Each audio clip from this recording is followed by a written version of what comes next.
Shimon came from a family of German origin, where both sets of grandparents were German Jews who'd survived the Holocaust. Sadly, the pain and suffering that they had witnessed were passed on to their children, and Shimon was brought up in a very strict household with an extremely high level of discipline. This led him to clash time and time again with his parents, and argument after argument took a heavy toll on his relationship with them.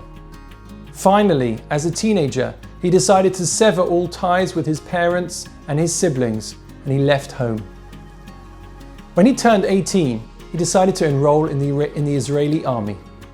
He worked his way up, first as a paramedic, became higher and higher, until he became in charge of setting up field hospitals.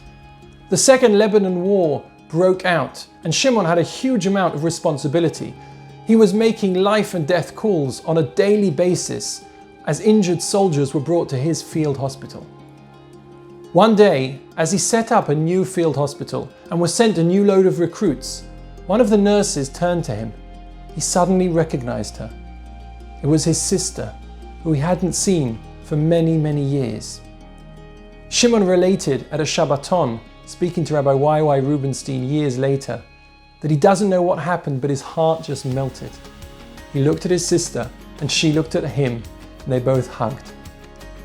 That was the beginning of Shimon's journey to making peace with his siblings, with his parents, and also with the religion that he'd been brought up to. In this week's parasha, we hear about the episode of the argument, the machlokas, between Moshe and Korach. The Torah warns us, Lo tiyeh keKorach va'adoso. Do not be like Korach and his assembly. Korach was a person who thrived on argument, on strife, on division. That was the way in which he wielded his power. The Torah warns us to be very careful, whether it's the way we act as people in a society, whether it's the way we act as parents or as a sibling in our own family.